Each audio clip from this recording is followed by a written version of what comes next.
You are about to opt in to Monerotopia, a show for the Monero community where all are welcome to join. From noob to maxi, no matter what bags you hold. Just sit back and relax to the sweet sounds of Monero's latest progress. Or if you're feeling inspired, join us on stage. Remember, the only thing that can stop Monero is a false belief that it can be stopped. And if you want to win the revolution faster, we recommend you remove your XMR from all custodial exchanges immediately. Warning, voting accidents are common around here. Don't forget to properly secure your private keys. Monerotopia starts now. All right, we are live. What's going on, Shortwave? Not a whole lot in yourself. A lot of stuff in the personal life, family stuff, all good stuff, thankfully. Knock on wood, all good stuff. My daughter's birthday, not her actual, well, we celebrated her birthday recently. So that was really nice. Did it on the beach. So I was on the beach all day yesterday. Took the day off from work. And yeah, no complaints. It was a beautiful day. Beautiful day. Let me share this, guys. Like and share. Let's get the word out. Monerotopia. We don't have a lot of live viewers right now. Let's blow it up. Like and share. We are live. So a lot going on in Monero land as always. A lot going on in surveillance tech land. The constant battle between good and evil. Things are really heating up. We're seeing new news every week in terms of the growing surveillance state and the technologies that they're using. Actually, to that end, we have Dr. Jon Padfield coming up. He spoke at Monerotopia. He's coming on stage today. I'm not even sure exactly what he's going to be talking about today. I think if something specific, but he is an expert in these areas of surveillance tech. So we'll be bringing him up. Shortwave, what were you going to say? I was going to say, I heard as of last Saturday that a P2 pool hack was fixed. So if you haven't updated your P2 pool, do it. It was fixed a couple of weeks ago. It was fixed a couple of days ago? Or are you saying last week it was already fixed? It was fixed on the 13th, which was last Saturday, and I wasn't aware of it until this week. I think did we talk about it on the last show? I think so. I don't remember. But if you haven't updated to version 4.16 of P2 pool, go ahead and update. Otherwise, an attacker could steal your payouts. Crazy. Exploits all over the place. I know, and, right? So was that an AI thing? Do we know? That I'm not totally sure of. I assume so, but I won't swear to it because I didn't see it. I didn't see it. And it was exploited. Somebody did. It was like the exploit was found, or it was actually exploited. So the exploit was found and patched, and he said, I can't remember his name right offhand. He said that once the proof of once the code was released that patched it, somebody managed to make an exploit that would have attacked older versions within several hours of the new patch being released. So that's why you needed to update it. Mm-hmm.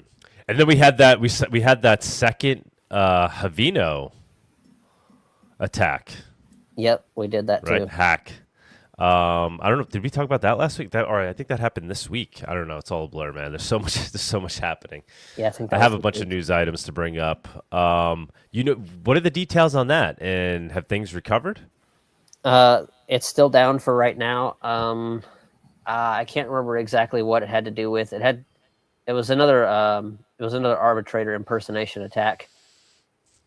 But there was a fix that was made. So it was a different type of a different exploit, but essentially did the same thing. Yeah, it was a different way of achieving the same thing, almost. God damn. It's crazy land out there, right? But I mean, this is good, right? This is how these technologies become unstoppable, right? And if they're truly anti-fragile, they should be able to survive. Not all of them will survive.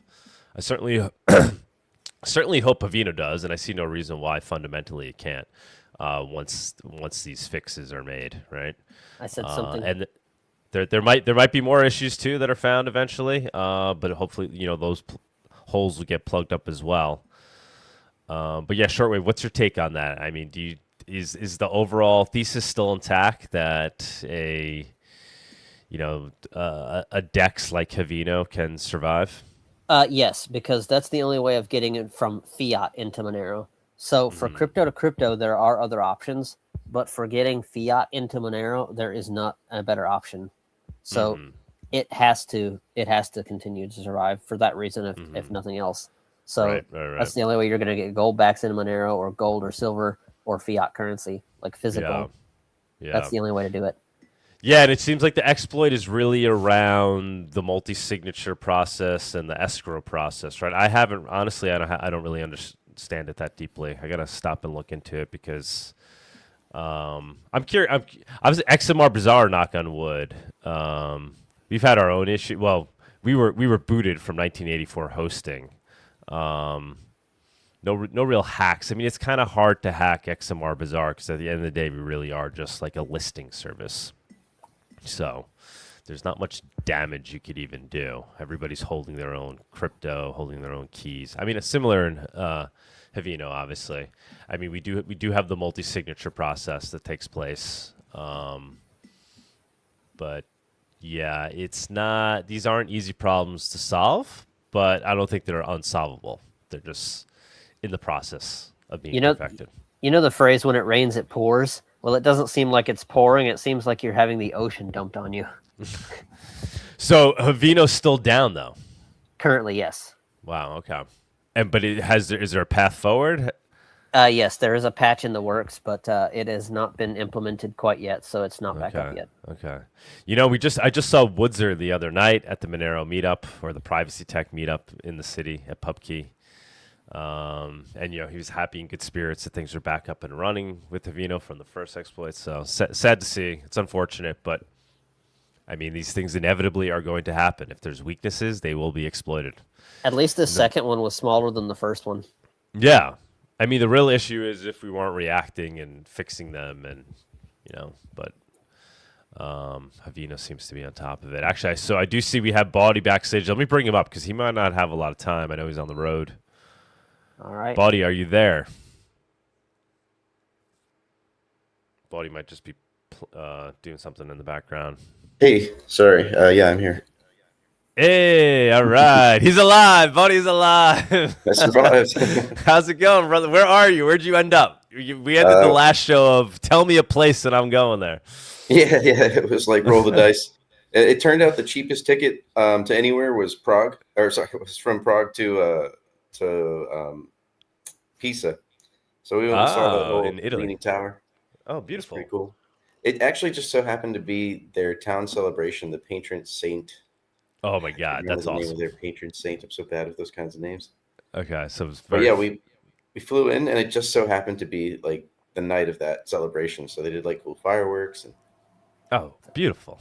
And that's obviously that's your first. That's your first time in Italy, obviously, because this is your first time in Europe. So, yeah. Oh yeah, dude. Italy is just, I don't know. It's amazing. The food is so. I remember, I remember it was like a couple years ago. You went, and you were saying really good things about it. Yeah. If you can make your way to Sicily, highly recommend it. I don't know how much time you have over there, but yeah, if you rent a car, drive around, you could even you could technically even drive to Sicily. Like there's like a bridge and ferry. Oh, that's cool. Yeah, I probably don't have the full time to do that. I've got maybe one more place I could stop after Rome, and then I've got to hit Texas after that. Okay. So what's kind of been your favorite spot in Europe so far? Italy's been kind of hot, if I'm being honest, but I do like it here. I like Rome actually quite a lot. Believe it or not, Vilnius, Lithuania, has been probably one of my favorite cities thus far. Awesome. Prague was okay, and it was fun just because we were having fun pen testing the Bitcoin conference. live on Monerotopia, hacking the BTC Prague. Yeah, man. So if you want to, I don't know how much time you have. So if you want to take it away with price, and then we got the special guest we'll bring up. Yeah, it sounds good. Yeah. The Monerotopia Price Report segment is sponsored by Exelix, privacy-first multi-chain swap aggregator designed for seamless instant swaps. Exchange XMR instantly with the fully non-custodial, KYC-free experience and secure execution across hundreds of blockchains.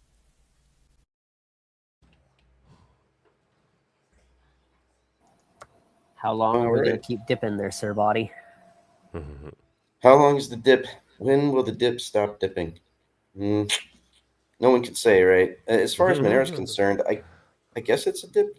I mean, it looks kind of dippy. It was nice to be up at 400, obviously, and now having to contend with this 300 spot. Yeah, no one really wanted to see that. We were all kind of hoping that Bitcoin, would probably do that double bottom. Probably no one really hoped that Bitcoin would do that double bottom, but we kind of expected that could be the case. I think we were all kind of hoping that Monero would still continue performing. Even the ratio looked like it wanted to keep going and like hold steady there at least, or go higher. But even that has since fallen off. So I'm not really sure why that would be the case. It felt, sorry, still working out some laptop kinks here. I don't know why that would be the case. It really did feel like this thing wanted to go up. You'll notice there was kind of this period of increasing oscillation towards the upside, and then things have come right back down. At this point, I guess it's anyone's guess here. I think we could just as easily see another move to the upside where this thing spikes back up. If these oscillations continue, right, because they seem to be growing larger. Maybe it's a real market dynamic where people are just uncertain. Also, perhaps some of these hacks, right, on the dexes, maybe that's a factor here as well, where Monero's price hasn't held as strong simply because of the fundamentals of having your primary dex hacked. So usually markets will kind of shake those things off in time. It could just be one of these things where Monero needs, say, a few weeks, maybe a month or so, for people to kind of forget about that and people to start to feel comfortable again with the dexes. I guess let's try and look at some TA. Maybe we can spot anything. I mean, obviously, the prominent area here is the current orange band at the underside. So we'll just draw that right here. That orange band sits at about 290. So in my mind, these dips here are just opportunities to top up your bags. It seems to me that the demand for Monero is still pretty strong. You might, if you're trying to top up your bags and you're coming from Bitcoin or some other currency or other crypto, maybe you actually want to stay on the instant swap exchanges. Obviously, that depends on how much you're swapping. There have been stories, right? We've had all kinds of. I mean, like Doug said, it just keeps coming. It's just keep on coming. But right now, I probably personally wouldn't use Monero dexes until some more time has passed. That's just me. That's just a heuristic. But at least the instant swaps typically seem to be pretty good as long as you're not moving 6 figures plus. So anyways, yeah, I still think these are good. This is a good opportunity to top up your bags. Maybe you've been spending Monero in some way, some form or fashion. Maybe you've been utilizing XMR cards. It's a very convenient service. Okay, so that's basically what Monero looks like here. Let's go take a look at Bitcoin. Yeah, so you can see Bitcoin basically did that double bottom thing that we were talking about. It's crazy. The work that happened here on this chart is pretty crazy. My guess, and this is complete speculation, as obviously it always is. This looked like Bitcoin was breaking out, right? We could draw sort of like pleb lines here. You usually get into this kind of like this zone where it's like it's not confirmed, you're not sure, but it's looking good, and the next movement up should send it higher, and it almost always does, but things just failed. So that's actually terrible weakness, and I wonder if that wasn't maybe some of the exchange insiders, market makers, whoever, trying to sort of manufacture a nice pretty chart to try to get the plebs to sort of go along with it, right? To get retail investors excited again.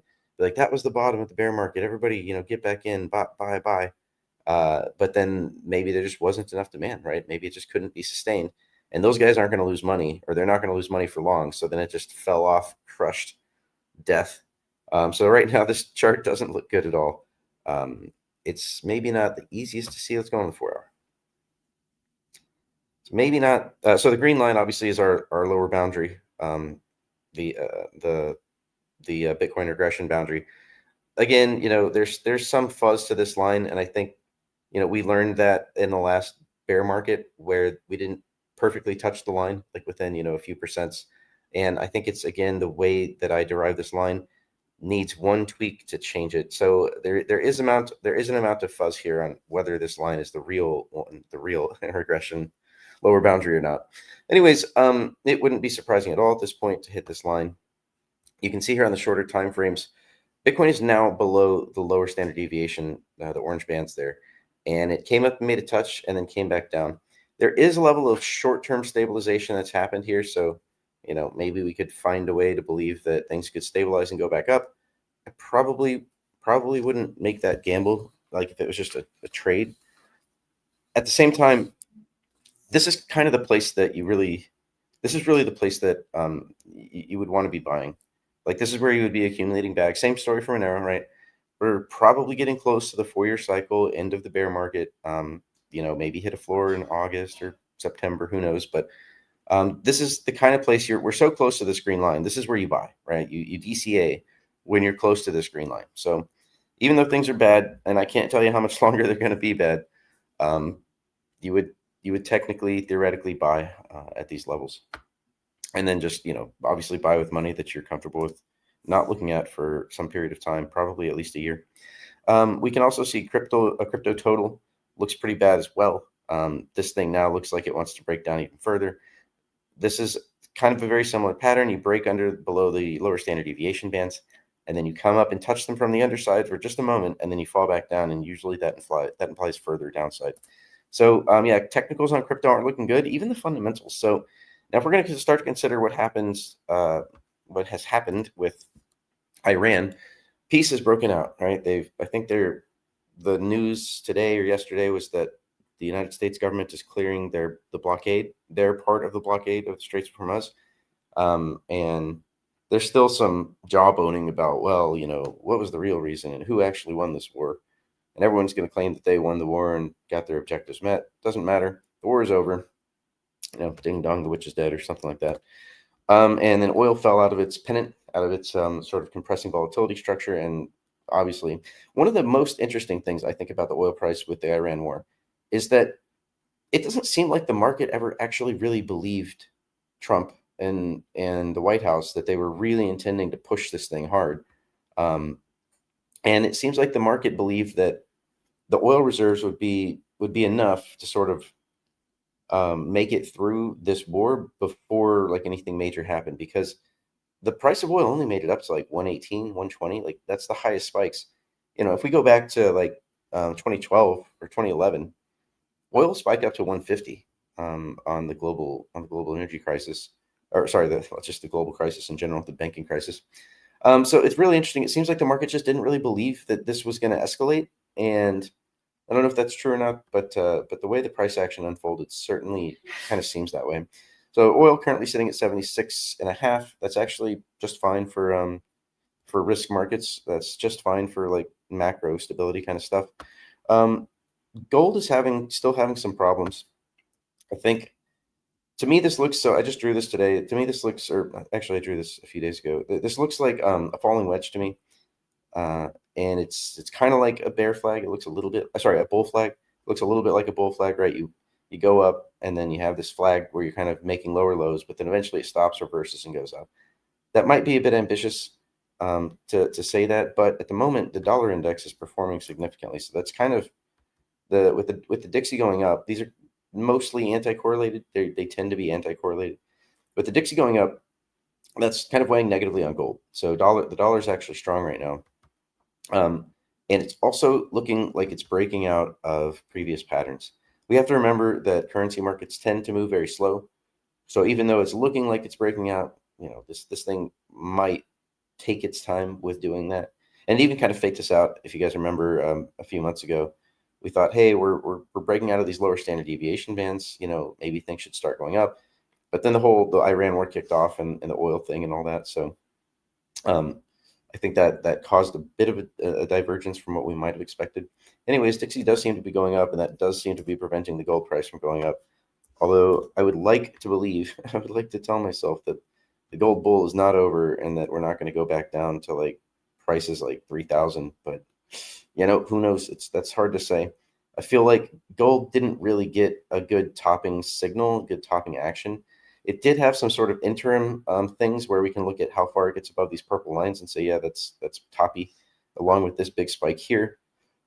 I guess it did kind of make it back up and have a sort of like almost a double top. Anyways, I don't have a big opinion on gold other than it's an asset that is good to hold, and that it wouldn't be a bad idea right here to flip some of your metal into a property of some kind. That could be a great play to make. Stocks are fine. Stocks did pretty good. They recovered this week from the dip that happened the week before.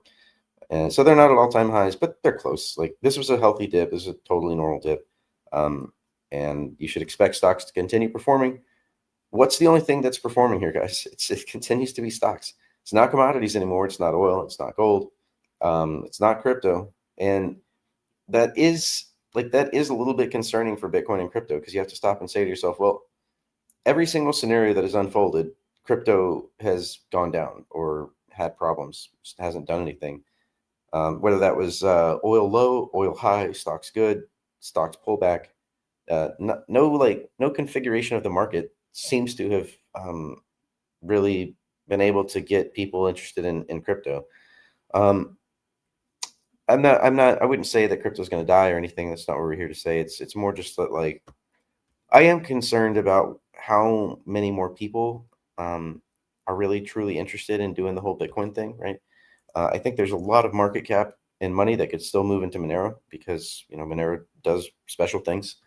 Bitcoin will never be able to do those things, and it seems like a lot of people just if you wanted to get into crypto, you could already get into crypto. Like, you've had just years to do it now, so it's hard to see where is the momentum, where is the buying power going to come from to launch this thing. The last bull market was kind of meh, right? We got to 125 on Bitcoin.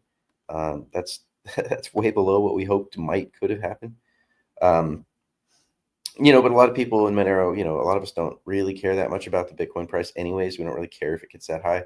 Consider it in a lot of ways. Some of us consider it to be a distraction from things that better projects. But anyways, we're looking at this chart, and I'm looking at this green line here, and I'm wondering, when does this green line break down? This green line rises very quickly, and can that continue rising that fast forever, right? Can that continue rising at this kind of rate for the next 2-3 years? I should turn on the extensions here. I can show you what I mean. I do have years extrapolated into the future. Why don't I do that? Maybe my script is broken. Oh, there it is. All right, got it. Sorry, 1 second. Let me get this rolling. Whatever, that's fine. You can see it. There's a gap here. Don't worry, that is an artifact of the script, but it's not broken. So the lower boundary of the Bitcoin regression, by the end of this year, we'll be at 70,000, and by the end of the next year, we'll be at like 90,000. And okay, those are probably reasonable prices to hope Bitcoin is at 90,000 in 2 years, but it's hard for me to think that Bitcoin can continue putting on the kinds of price gains that you would think that the support of this lower boundary would sort of enable, if you will. That's not precisely the right way to think about it, but it's close enough. And I do think that this green line is probably going to break down at some point. I actually thought it was going to break down last bear market. I don't know. I guess we'll just have to wait and see, but the price doesn't look good at the moment for Bitcoin or crypto. The action just is not great there. Let's take a look at dominance. Oh, wow. Dominance has had quite the oscillation. So it's interesting. Dominance seems to want to just be attracted to that 59% area. It's tried to get higher. Looks like it's dipped down a little bit, but it seems to keep coming back there. So, okay, I guess that's cool. I don't really have any big opinions on where dominance is going to go. Maybe we can take a look at total 2. Total 2 is all the price of everything except for Bitcoin. So it's Ethereum and all the other altcoins. No, this doesn't look great. This doesn't look like the best chart ever. But again, it doesn't really matter too much there. I think that's all I got, guys. There's not much going on here except for the story hasn't changed much. Probably Monero's price action is wobbly because of the hacks. The play here is stocks. It has been stocks, and maybe to rotate some of your gold into like real estate or something. Just be patient. I think they're keep DCAing into particularly Monero. I think we have much stronger price support with a much stronger reason and narrative for existence. So yeah, good luck out there, all you traders. Try not to trade too hard. Did you see Kevin Warsh with the FOMC? No, I haven't. I really have not been able to keep up with the news. Gotcha. They kept the interest rates the same, but he eliminated forward guidance and basically made a bunch of committees to study future Fed communications and stuff like that. Oh, okay. Yeah, they haven't changed the rates for a long time. It makes sense. They can't lower them. The inflation has spiked up. Hopefully that inflation, I bet what they're hoping is, he probably said that now with the war ending, when the oil returning and everything normalizing, they're probably predicting that inflation will come down in the coming months. That's what it sounded like to me. Yeah, you almost just know what they're going to say ahead of time in a lot of ways. They're very data driven. I don't know if they said that enough, but. All right. Well, thank you, Bawdy. Alrighty, Bawdy. Yeah. So overall, man, in terms of like interest rate stuff, and sorry if I missed it. So, yeah, I mean, it sounds like if anything, rates will be going up, right? They, I don't know. That's the thing. I didn't really catch his forward guidance, but. Okay. Well, they eliminated forward guidance completely. Like the other FOMC members did their dot plots or whatever, but he didn't partake in the dot plot, and he said that they're reviewing future Fed communications, possibly going to eliminate forward guidance entirely. That's a crazy statement. They used to talk. It's hard to believe that they'll actually do that. Because he's like, we want the markets to trade on the data itself and not what the Fed's going to do, and that's why they're talking about eliminating forward guidance. I mean, that sounds, I guess that sounds responsible and reasonable, but it also sort of reduces their ability to soften the impact of when certain things happen. I feel like Trump wants them to put out this like sentiment that they're, if anything, going to be raising rates, and then they're gonna like go the opposite direction, be like, "Oh, everybody thought it was gonna go up, but it went down." Yeah, they're just gonna run. I think that's what they're angling for. I can't see why they would raise. That doesn't make any sense to me because inflation probably will come down, and so they wouldn't. If I was them, I wouldn't want to raise rates until after seeing if inflation can come down on its own. Unless I just really think that inflation's about to get away from us and things are about to, get screwed. Yeah. What do you think of this idea that profits from the broader market, because obviously things have been going splendidly over there in the non-crypto markets, profits potentially rolling into crypto at some point? Yeah, there will be a rotation. That always does happen. I'm not sure how much it'll be, but hand me down and stepchild. Hand me down. We'll see. I mean, so do you think? Other than the 4-year cycle, do you think there'll be some like catalysts that will start to cause things to come back for crypto? It could just be I can't. Maybe just mad gains in the stock market, like you said. There's maybe people get overbalanced. They want to change their portfolioes around a little bit. Popping. I will say the bullish thing. I mean, we were saying it's privacy season. I still feel like that's in effect, and whenever the next real bull market comes back, privacy coins or Monero, Zcash, this sentiment is going to be one of the main driving factors of the next bull run. I do feel like that. I don't know. Otherwise, I don't know what it's going to be, right? I mean, I feel like privacy is the strongest narrative right now in crypto. Yeah, I think that could be. That could actually be pretty good. That could be a reasonably good catalyst. Yeah. Or at least like a reasonably good narrative to like put onto crypto. And who knows? I mean, Monero should make some pretty big gains. We forgot to look at the privacy coin prices, but I'm looking at Zcash here, sitting at 480.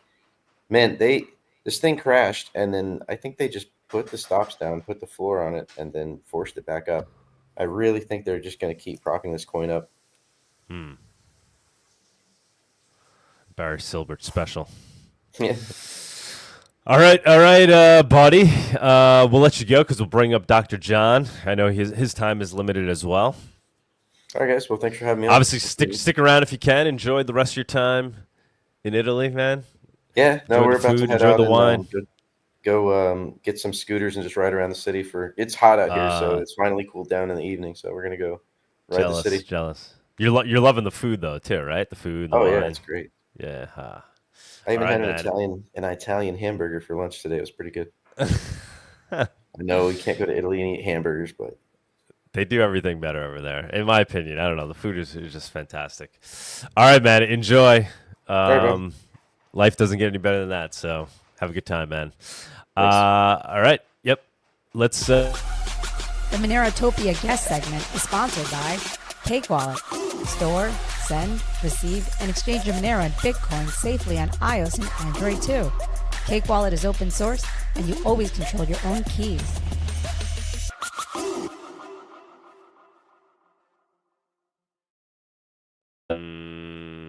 All right, Dr. Jon, how's it going, man?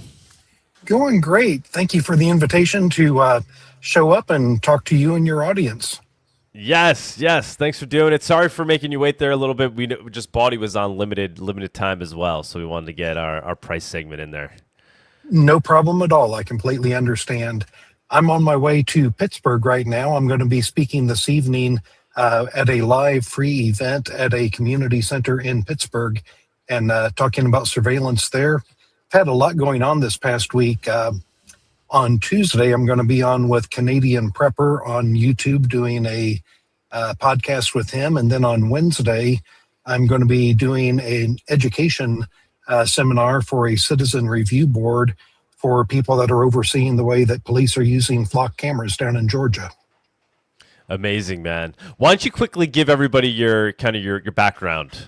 Again, sure. I know you've been on this show. Obviously, you gave a presentation at Monerotopia. Yes. People in Moneroland should be getting to know you, but for those that don't, give a quick your quick background. Sure. I am currently a business professor at Indiana University. I'm going to be leaving in one more year. I'm not tenured, and when my contract runs out in May of 27, I've already told my department head that I'm leaving the university. Going to be doing content creation and privacy advocacy full time. I'm dropping a link in the comment section right now, and this is for a academic article that I co-authored with a grad student of mine, and it is about crypto influencers, taking an academic approach to it. When you look at stocks and what drives the value of a stock, there are physical things. You can look at supply chain issues and new markets that they're entering and things like that. There's better understanding of what drives the value of a stock. Cryptocurrency, it's much more what do people think it's worth. And so we did some analysis looking at the price of different cryptocurrencies and what's being said about them, and really just trying to analyze how vulnerable is crypto price to what people are saying about it. So anyone that's interested, it's a free article. You can go out and download it, but it's from an international journal about blockchain is where our article was published. What's Monero worth? I'd have to go out and look right now. I have not been tracking it closely, but the rest of my background, other than being a professor, I began my career as an engineer, electrical engineer, working for General Motors. I was elected to 2 terms in the Indiana House of Representatives and currently a business professor. I have a YouTube channel called Business Reform, where I talk about issues at the intersection of business, technology, and society. 3 areas that I have known intimately, being an engineer, legislator, and professor. And over the last year, I have spent a lot of time talking about the growing surveillance state in the U.S. This really started about April of 2025 when flock cameras went up in my city, and I started down the rabbit hole. I have always been very privacy conscious, but when flock cameras started going up in my city, I started sending open records requests to my police chief, to my sheriff, wanting to get copies of contracts. And I started digging in deeper about just what all's being done with this data. And I have seen so many inconsistencies, particularly with Flock, but not limited to Flock. One of the things Flock likes to say, the data belongs to the customer, whether that customer is a police chief, a sheriff, or a homeowners association. Flock likes to say, it's not our data, that data belongs to the customer. And that's true to a degree. If you read the terms and conditions on Flock's website, it says that that data is automatically deleted, usually after 30 days. But there's other language that says that Flock grants itself a perpetual, worldwide, irrevocable license to that data. So the customer may lose access to that data after 30 days, but Flock gives themselves a perpetual license to that data, meaning that data could survive on a database literally forever. Other things that Flock has been caught doing, they claim that when there are additional cameras that are tied into the Flock AI, and that's really what they are, they call themselves Flock Safety. That's the name of the company. I have always referred to them as Flock Surveillance, because if you go out to the U.S. Patent Office and look at the patent issued to Flock, it's for a, quote, dynamic surveillance network. That's what their patent is for. So in addition to the 100,000 plus Flock cameras that now infest our highways from sea to shining sea, Flock is also tying in private cameras. And they made the news in a very unflattering way about 2 months ago. There was a Jewish community center in a daycare center in Dunwoody, Georgia. And Flock is basically using law enforcement, our tax dollars paying law enforcement. Flock is leveraging police officers to go into private businesses and encourage those businesses to tie their security cameras into Flock's network. And that's what happened in Dunwoody, Georgia with a community center / daycare center. The cameras were tied in. The terms and service or terms and conditions say that Flock employees will not be monitoring this. The sales pitch goes like this. Nobody wants something bad to happen, but in the event of an active shooter, it would be of benefit to law enforcement if we had access to all of your security cameras. And most people would agree with that. And so when people agree to take their security cameras and tie it into the Flock network, Flock is running AI on this. And then in the event something bad happens, police can show up, they can see what's going on down every hallway, and they know where the bad guys are, etc. But a father in Dunwoody, Georgia, did an open records request. He said, I want to see the audit logs for those cameras. And the audit log showed, contrary to what Flock said in their terms and conditions, people at Flock, about 3 different employees, were routinely logging into the cameras and viewing the cameras from the pool area and from the children's gymnastics area. Now, there are a whole bunch of cameras at that daycare center. They could have been looking at a parking lot. They could have been looking at a hallway. But the cameras that they seemed to gravitate to were the pool and the children's gymnastics area, which just raises a whole bunch of questions about what's a grown man doing looking at somebody else's kids in the pool or in the gymnastics area. Flock then comes out and makes a statement. It's okay. It's okay. Yes, our terms and conditions say that we won't look at these cameras, but we have an agreement with the city that it's okay for us to do this for demonstration purposes. And the same father, his name is Jason Hunyar. I encourage people to follow him on Substack. But Jason, after reading Flock, basically brushing it off, saying nothing to see here, we have an agreement with the city that we can do this. He contacted the city with an open records request and said, I would like a copy of that agreement. And the city responded to his open records request saying there is no agreement. So I do not trust Flock. They have been caught too many times playing word games. They've been caught too many times saying things that do not square with open records request. And But as I said earlier, Flock is just one piece of this growing surveillance network. So I feel like have you heard of? Sorry to butt in here. Great information, by the way, and I love you're doing very important work, right? Educating people on all this stuff, because that's what we need to do, right? We need to make people aware. We need to make normies aware. Yes. We need to help them understand why that is a problem, right? Unfortunately, the general sentiment is often, well, I have nothing to hide anyway, right? Right? I have nothing to hide. Well, the best response I've ever heard to that is, what makes you think that you have the right to decide if you're doing anything wrong? And how many things have we taken for granted that there's nothing wrong in doing it? Like a couple of years ago, going for a drive somewhere, back when states were issuing stay-at-home orders to the general public, you're not allowed to leave your house. Well, 5 years ago, you could still leave your house, and chances are you're not going to get a ticket. But when there is a camera everywhere, as soon as you pull out of your driveway, someone's going to know that you're on the road, and you're probably going to get a ticket. And now in the news this week, in surveillance news weekly, which is basically just my X feed, I'm just seeing new stuff all the time. I see there's this company, I'm sure you probably heard of it now. I don't know if they're associated with Flock. It's a company called Leonardo has developed a system called LSAG Signal Trace.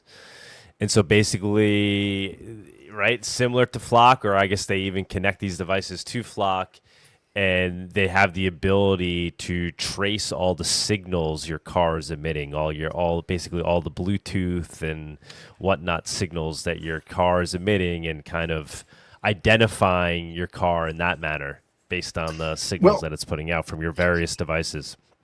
It's worse than just identifying your car, and I have made videos about Leonardo, and their system is called Signal Trace.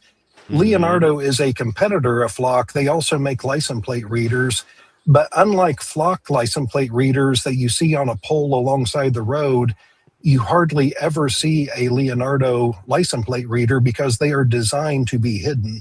Physically, they are smaller, and where Leonardo license plate readers typically hide, inside of orange barrels along the road. There will be a cutout in the barrel with a camera inside, so it catches your license plate as you drive by. There are cargo carriers for unmarked police cars, and there will be a cutout in the cargo carrier on top of the roof. There's a camera inside of it. For unmarked police trucks, they'll have a toolbox in the back, and there will be a cutout inside of the toolbox with a camera, so it's catching license plate numbers. So their cameras are hidden, but they have this other system that works with their cameras called Signal Trace. And what Signal Trace does, it is an antenna array.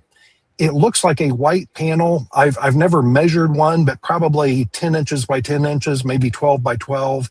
It's just a white panel that mounts on a pole. There you go. Yes. And what it does, as you drive by, let's just say that I drive by one right now. It's going to pick up my Apple Watch. It's going to pick up my AirPods. It's going to pick up my cell phone. I've got a laptop, anything that has an electronic signature to it. And it's not just saying a pair of AirPods went by. It knows this pair of AirPods because this pair of AirPods has a signature to it.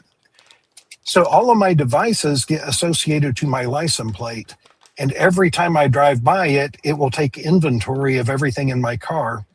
Now, for me, it's just picking up my electronic devices. But if I had a glucose monitor, if I had a insulin pump, if I had a pacemaker, it would also be picking up things that are inside of my body. If I have a dog with me that has a chip in it that can be read, it's taking an inventory of everything in your car as you drive by and associating that with your license plate. And here's where it gets even more insidious. It now has this collection of electronic signatures that it knows are associated with my car because they have repeatedly been seen inside of my car. If one day you give me a ride to work and we drive by, it's going to say, hey, hold on a minute. Jon Padfield's devices are inside of Doug's car. It's now drawing this social map. Doug and Jon must know each other because Jon is in Doug's car. Make a note of that. In the future, if either of us ever get in trouble with law enforcement, guess who's going to get a knock at the door? We know you know him. Tell us where he is.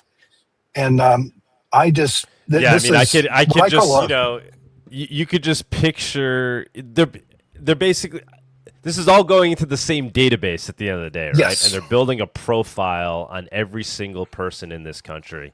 And this is just being added to that profile. Now they know all of your devices, the signal they're picking, the signal that they're emitting, and they know where those devices are at all times. Add that to the profile they already have of you, the database they already have on everyone. They have a seamless, basically, overview of what everybody is doing at all times and who they're associating with, and it's like we're there already, right? This isn't theoretical. Like, they're gonna have this; they already have it, and now it's just more and more data is going into that database, and more intelligence is being used to filter, sort, understand the data, make correlations. And essentially, whatever, right? Predict what they consider crime. Well, let me change subjects just slightly for a moment. This year, the state of Florida debated House Bill 945 in the Florida legislature. This is a bill that was introduced by Florida State Representative Danny Alvarez. And what the bill did, first thing it did is it created a new state-level counterterrorism unit. And then it defined a new term I had never seen before called an adversary intelligence entity. And the first time I read that term, I thought, are we talking about Boris and Natasha from the Rocky and Bullwinkle cartoons? What is an adversary intelligence entity? Well, it defines it. It's a government, non-governmental agency, business, corporation, group, cell, or individual. And what would make an individual an adversary intelligence entity? An individual whose demonstrated actions or views or opinions are deemed a threat to the interest of the state. This was introduced as a bill in the Florida legislature. Not only was it introduced, it was passed by 3 House committees.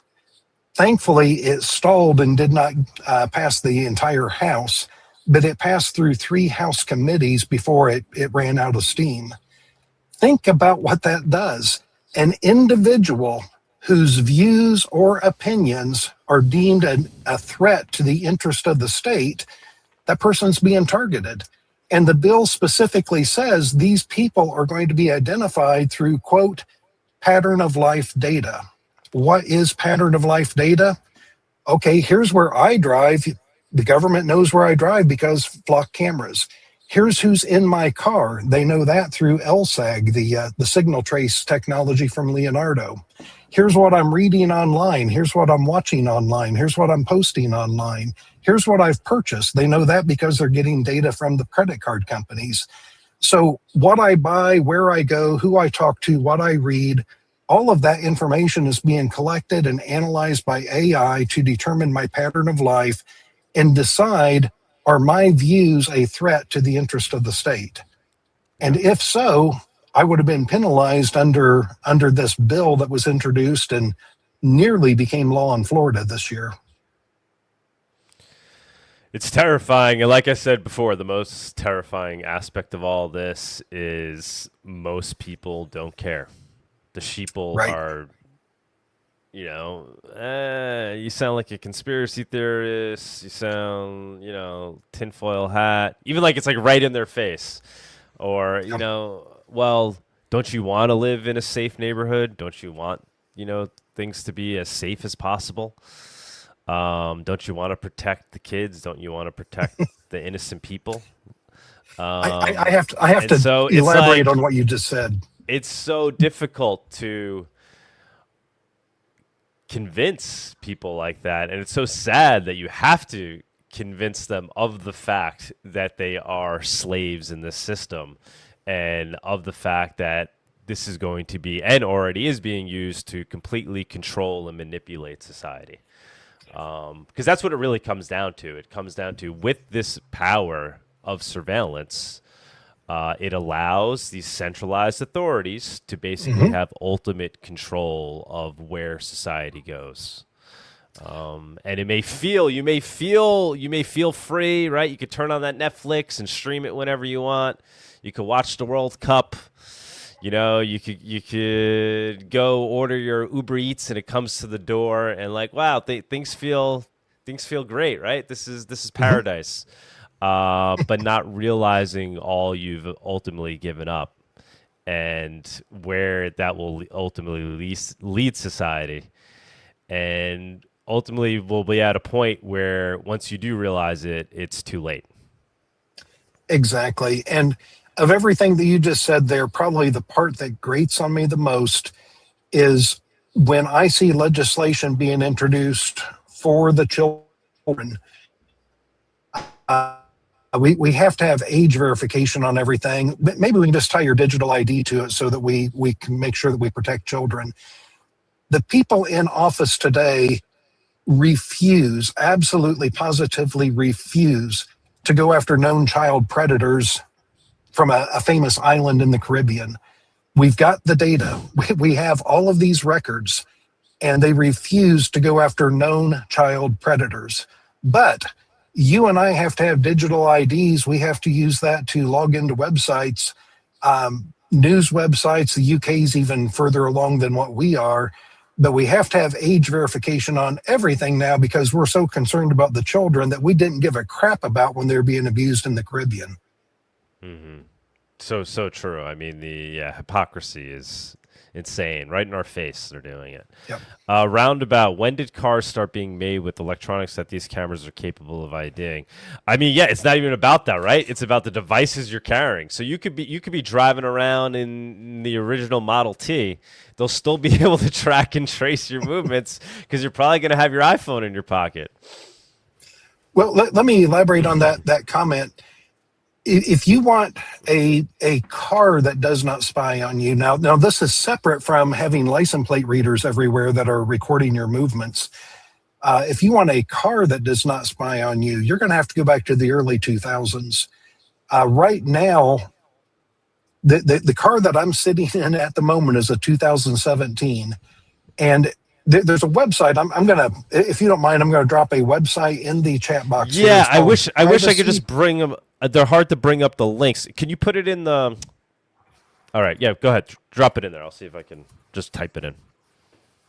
Yeah. Okay, it's called Privacy for Cars, and it's the number 4. I know these people. I've had numerous conversations with them. If you go to Privacy for Cars, and I believe it's a .org. I don't think it's a .com. I've been there. It's just been a while since I've been there. But what they do, you put your vehicle identification number in there, and it will look up what equipment came on your car based on your VIN. And it will give you all of the privacy policies for your car because your car has more than one privacy policy. There you go. Thank you. Is it? Okay. That's it. And I know my audience. I have a pretty good feel for your audience. When they hear this is free, you know, the old adage, if you're not paying for it, you're the product. Privacy for Cars is a business, and they make their money from dealerships because many states have laws that say when you bring a car in on trade-in, the first thing you have to do is wipe its memory because whoever traded in that car has a code to get into their garage. They have the maps that show everywhere that car's been, and many states have laws that say trade-ins or a car that's been repossessed, you must wipe its memory. And Privacy for Cars, they make their money servicing repos, banks, dealerships, helping them wipe car memories. But they offer a free service to individuals. You put in your vehicle identification number, and it will give you the privacy policies for all of the systems in your car. Your infotainment system has its own privacy policy. And then they give you a very simple, easy to read, I call it a nutrition label. It says this information's being collected, this information's being shared. My car is a 2017, and my car is described as a, quote, hard drive on wheels, meaning this car is collecting all types of information about me. But because it's a 2017, it does not have a SIM card. It does not have the ability to share that information unless I take this car into the dealership and they plug in the OBD port and download all that information from the car. So since about 2006, cars have been tracking with GPS, where did you go?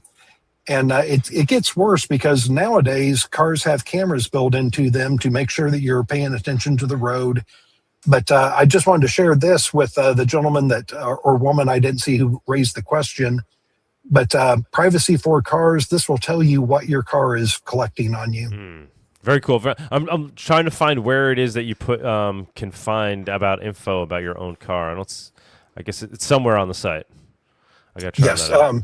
You go to the one for individuals. Okay. Vehicle privacy report. That's it. Vehicle privacy report. Oh, cool. Awesome. Yep. You put in your vehicle identification number. They should put that right up on the front of the website. That's a good way to. Yep. Because a lot of people just want to out of curiosity. I'll put in my new used GMC Acadia that I bought on XMR Bazaar with Monero. There you go. It's on its way up right now. It's been a process. Just because I had it at the mechanic down there in Florida after I purchased it. But I'm curious. I mean, it's a bit of an older car, so I'm hoping it's kind of pretty good in that sector. Generally, this didn't happen all at the same time. Between about 2014 and 2018 is when cars got SIM cards, and the SIM cards allow them to broadcast information in real time. So if you're driving something earlier than 2014, there's a very, very small chance that it has the ability to broadcast. If you're driving something later than 2018, there's a very good chance it has the ability to broadcast. Can you find the SIM card possibly and remove it? Great question. And in some cases you can remove it, but I got to put a big asterisk on this. That may cause unintended consequences. There may be some things that you sacrifice removing that SIM card. So I would encourage people to investigate that for themselves, do some searching online and find out what happens if you remove the SIM card, because it will improve your privacy, but there may be some things that are disabled that you don't want to disable by pulling that chip. I mean, but here's the thing, though, right? Like, just we're talking about today with this Leonardo and Flock, right? So even if you have a car that basically has no surveillance tech in it, you're still being completely, perfectly surveilled by by Flock and Leonardo, because you probably have your iPod in there, or whatever, your iPhone in there, and your EarPods and your Apple Watch or whatever it may be. So you're still being tracked in that regard anyway. Well, let me share one other for anyone that's not familiar with it. In fact, I'm gonna drop this one in the chat box as well.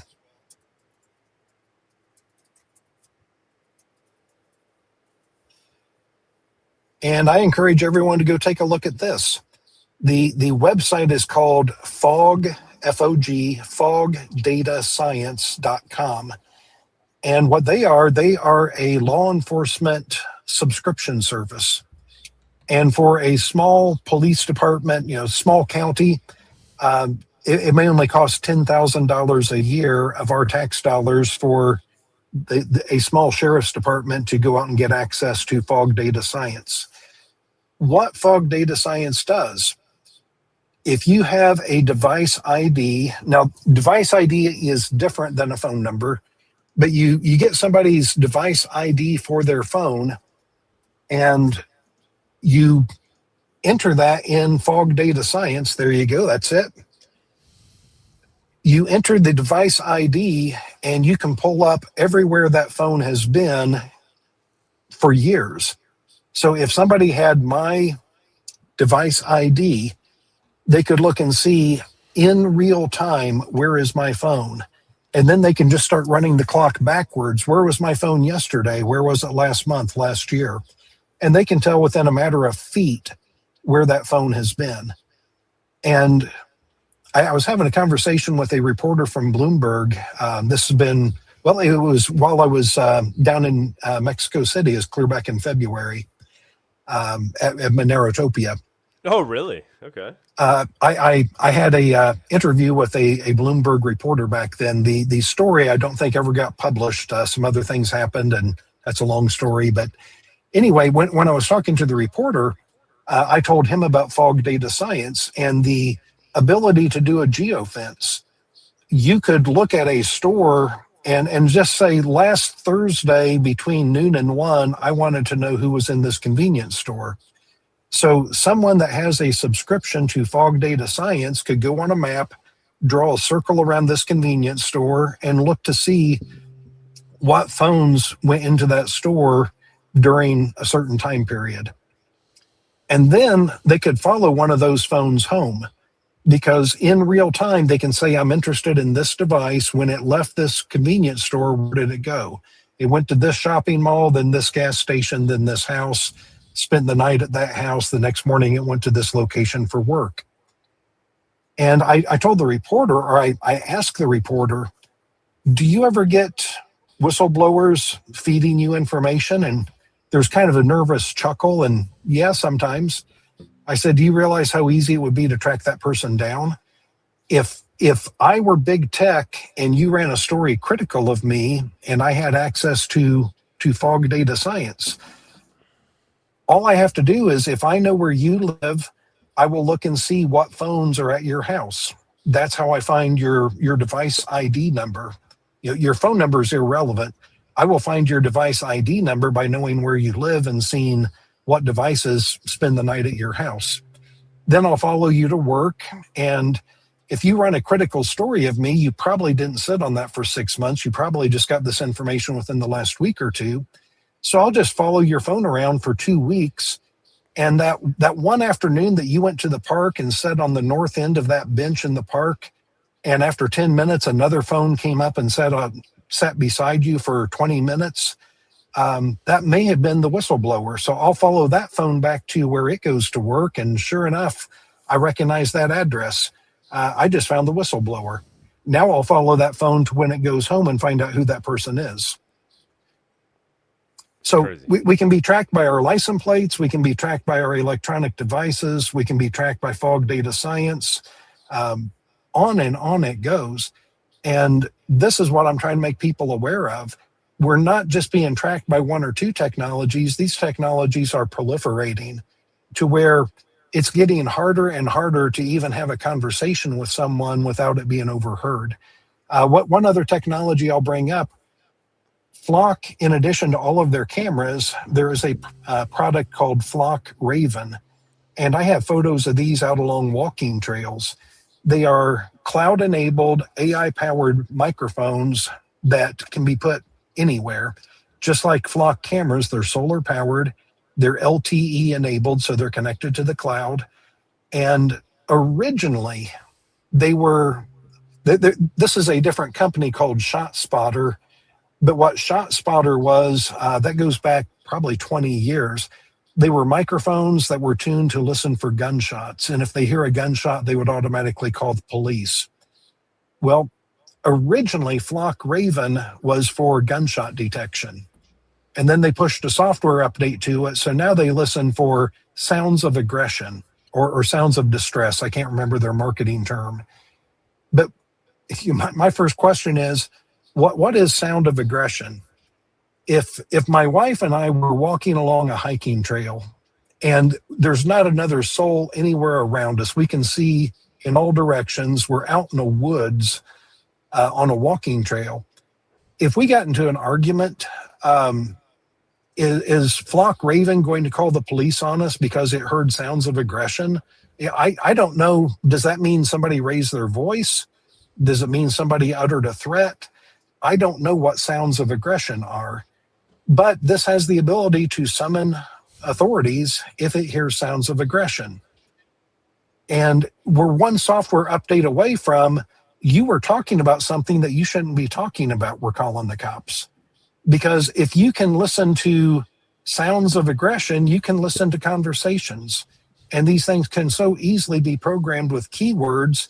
You use that word, and I don't care what it is, Republican, Democrat, Libertarian, Monero. But when you use that keyword, you're talking about something we don't want you talking about. Time to call the authorities. Insane, man. Insane. It's hard to be hopeful, knowing the amount of progress that they're making on the surveillance front. Well, the key figure in all of this, you go back and look at Flock. They were founded in 2017. One of their first donors was Peter Thiel, the co-founder of Palantir. So he was one of the first people to give Flock millions of dollars back when they were working out of Garrett Langley's garage. But Peter Thiel was an early investor, putting millions of dollars into the startup company. Flock claims they don't have any connections or any relationship with Palantir, but the Palantir co-founder is one that helped. You've got Peter Thiel, you got Garrett Langley, you've got several other people, but to me, probably the biggest figure in all of this is Larry Ellison. Larry Ellison briefly was the richest man in the world about a year and a half ago. September 24, I think, was his wealth exceeded Elon Musk briefly. But Larry Ellison, he is the owner of Paramount. His son, David Ellison, is now the owner of Warner Discovery. So between the two of them, Larry Ellison and his son, David, they control 2 of the 5 conglomerates that control the vast majority of media in the United States. Larry Ellison is also the chairman of the board at Oracle, and he now has control of TikTok. So Larry Ellison has tremendous power, not just from his wealth, but because of the media and social media that he controls. Controlling interest of TikTok, control of Paramount and all of their subsidiaries, and his son has control of Warner Discovery and all of their subsidiaries. So we're talking about an incredibly powerful man. He said in an investor call about a year and a half ago, we will have supervision, and he's talking about basically everyone on Earth. We will have supervision, that AI is going to be watching us 24/7, and people will be on their best behavior. This is a direct quote from Larry Ellison. People will be on their best behavior because they're going to be monitored all the time. And he went on to say that AI is going to be watching video feeds. And he specifically mentioned doorbell cameras, body cameras, dash cameras. AI is going to be ingesting all of these video streams and monitoring us, reporting on us if we get out of line. And to him, this is a good thing. This is his vision for the future. And I don't recall ever voting for Larry Ellison for anything, but this is a man who has friends in the White House, and because of his wealth, because of his prominence in the tech industry, he has undue influence about the direction of this. He is what I would consider the James Bond villain of the surveillance state. And there was news that broke this week, too, of some secret society that, like, Peter Thiel is running, and the guest list came out. I don't know if you saw that. All the big names. I missed that. I think Larry I will definitely look that up. Oh, yeah. I'll bring it up during the news. I heard about it. I didn't see much about it, but I did hear about it. And didn't Peter Thiel move to Argentina? Yes. Yeah, which he ruined that one for us, guy. I thought that was going to be the Monero. He's moving into Monero headquarters down there. I don't know. That's a little crazy. It's scary. It was here. Oh, here's the link. Hacktivists League. What is it? It's an open society called Dialogue, and the list leaked of the attendees, all the names that you're basically mentioning. Okay, the existence of that type of society doesn't surprise me. I just had not seen the story yet. Yeah. So yeah, man. Like I said, it's hard, it is hard to be hopeful. Obviously, we're hopeful here on Monerotopia. We wouldn't be doing this. We wouldn't be dedicating our lives to trying to build a digital cash economy outside of the state surveillance system. But they definitely have a lot of tools on their side. What do you think of Monero as one of the tools that we have on our side? This is one of the reasons I was so happy to fly down and speak at Monerotopia last February in Mexico City. I really do see Monero as a glimmer of hope, because credit cards, there are things called burner credit cards, which give you a little more security than using a traditional credit card. But if you want real privacy, I do think Monero is that glimmer of hope. If we can get more businesses that are willing to accept Monero, and I know there's a growing number. I was able to use Monero at Monerotopia with some of the vendors down there to, awesome. Whether it was buying food or souvenirs or anything else, I was thrilled to be able to make purchases with Monero at Monerotopia. So I do see that as a glimmer of hope, and I don't want everyone to give up and say it's over. There are people that want it to be over, but my mind goes back to Sun Tzu, 2,500 years ago, when he wrote The Art of War. I've read the book numerous times, but the passage out of The Art of War that sticks with me the most, he said, the best way to win a war is to convince your opponent to surrender. Because if I have 100,000 soldiers and I'm getting ready to go take on an enemy with 5,000 soldiers, I can probably defeat them, but I'm going to take some losses. It's far better to just convince them to surrender so I don't have to take any losses. And that's what I try to encourage people. The other side, yeah, they're bigger than us. They are much better funded than us. They have much better political connections than us. But they are trying to convince us it's already over, quit fighting. Mm-hmm. No. I've read the same book. I'm sure they have. Yeah, I am not about to put up the white flag and say you win without a fight. If they do win, it will be quite literally over my dead body, because I'm going to fight. I'm going to fight this as much as I can. And I'm not calling for violence. Just want to be perfectly clear for anyone that might be listening.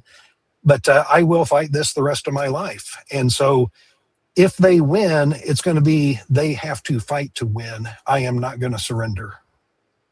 Yeah, we say that at the intro of this show. It's part of the intro. The only way Monero can be stopped is a false belief that it can be, if we adopt a false belief that it can be stopped, right?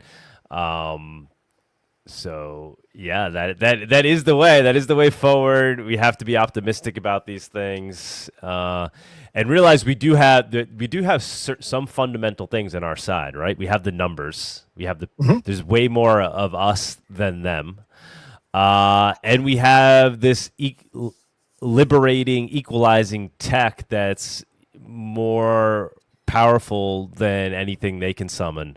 Which is encryption, right? Which is math, and the laws of nature. Ultimately, the laws of nature are on our side, through means like encryption, which levels the playing field, essentially allowing us to communicate peer-to-peer, transact peer-to-peer, in a way they can't surveil with, even given the amount of power that they have. And I do hope that will always remain. We'll always have that edge, just because of the nature of encryption itself. Even I know, we're talking about quantum coming, but right then things will be quantumly encrypted. So we have to. That's in my belief is where we need to ultimately find solace. Right, is in knowing that we have that advantage, and we can't be fooled out of that advantage. One other thing, and I take comfort from this because so many people have told me it's over, it's done, privacy is dead, and I refuse to accept that. I created this metaphor. I had a human artist generate 2 NFL style logos for me for the Civil Liberty Sentinels and the Surveillance Titans, 2 imaginary football teams. But the surveillance titans, these are the multi-billion-dollar companies, the Oracles, the Ciscos, the Palantirs, billions and billions of dollars. They're big and intimidating. The civil liberty sentinels, we're talking about guys like me and you. There's a handful of YouTubers. There are some journalists. There are some academics and researchers. We don't have near the finances of what the surveillance titans have, but we have spirit. We are dedicated. And the advantage we have is what you just said. I believe the public is on our side. And in football, there is a concept known as the 12th man, the home team advantage. Because in a high stakes game, you're at a 4th and long situation. When the crowd is on their feet and cheering, it really motivates the home team, and it's a huge distraction to the visiting team. And so I created this metaphor, and I just dropped a link in the chat here. I have Civil Liberty Sentinels merchandise. It's a metaphor. And if you go back to the 2017 Super Bowl, the New England Patriots were playing the Atlanta Falcons. It's midway through the third quarter, and the Patriots are down 28-3. That's a blowout. They are down 28-3 halfway through the third quarter. So many people thought the game is over, and the Patriots came back. That is the first Super Bowl in history to go into overtime, and the Patriots won. And I see us being in a very similar situation. That's why I created this metaphor. Are we behind? Absolutely, positively, we're behind, but the game's not over. Is time running out? Yes, it is. Because the game's not over yet, but it's getting close. We're late in the third quarter. But precedent has been set. The New England Patriots came back from being down 28-3 to win a game. And I'm absolutely convinced that we can still win this. But one of the things that's going to take is people like me and you continuing to talk on YouTube, talk in person, talk at Monerotopia. I'd be glad to come back again next year because financial privacy is just as important as location privacy and communication privacy. And all of these things are connected. But it's going to take guys like me and you continuing to talk about this, continuing to recruit more people into the fight, and building momentum. I am still convinced that we can turn this around, but time is short, and it's going to take a lot of work. Speaking of communication, I sent you a super chat during Monerotopia and asked if you had heard of PeerTube, and then I sent you an email afterwards and asked about it. And I was curious to see if you'd heard, if you'd done anything with PeerTube lately. I have not yet, but I did talk to a friend of mine who is up on PeerTube, and that's something that I am looking at making my videos available there too, because I do know that there are people that for legitimate reasons are not a big fan of Google and YouTube.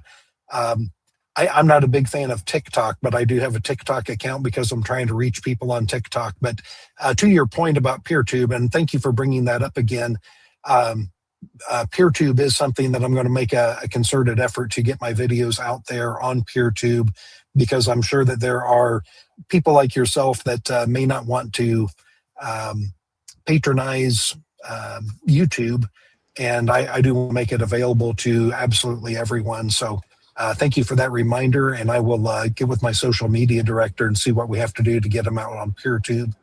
I'm looking forward to it. I'm looking forward to subscribing to your channel. John was also just thinking too, I don't know, you should, if you don't have already, you should make an XMR Bazaar account page profile, and you can list things for sale there. I don't know, even if any of the things that you're selling, you know, any of your books that you might be selling, or whatever it may be. You could put stuff up on XMR Bazaar and get paid in Monero. Also, your services you could put up there. Any services that you're offering that you'd be willing to get paid in Monero for. It's a good way to interact with the Monero community. Get people. Thank you. I just pulled up my notes here and typed a note to myself to look into creating a page out there. Yeah. And how was Monerotopia overall? You met a lot of people. You had a lot of good conversations, I'm sure. I did. I had not been to Mexico City before. I've been to Mexico numerous times. That was my first time to Mexico City. I met Urban and Gabriel from Escape the Technocracy. They were there at Monerotopia, and I've got an affiliate program with them now. We've done one event together already, and we're getting ready to do another event together. Awesome. So I made some fantastic contacts at Monerotopia, and look forward to going back again. Awesome. Yeah, it was a pleasure having you. You definitely were part of the vibe down there. Thanks for coming. And yeah, the next one will probably be down there as well. Oh yeah. Well, thank you for creating that. It's a great sense of privacy, such a great environment for getting together and networking. Yeah, you're breaking up a little bit on my end, but I think you were just complimenting Monerotopia, which is awesome. Yep. So I appreciate that. And yeah, we'll keep you posted on the next one. It'll probably also be down at the same venue, same place. We're not sure of when yet. We're thinking after full chain membership proofs goes live on Monero. Sounds good. So yeah, Jon, thanks so much, man, for jumping up today. Wealth of information. Anything you want to leave everybody with in terms of where people can best find you if they want to get involved in anything you're doing? Yes, I would encourage people. For those that use YouTube, youtube.com/@businessreform. That's my YouTube channel. I also have a website, businessreform.org. And as soon as I have a PeerTube account set up, I will put links up there, and I will make an announcement.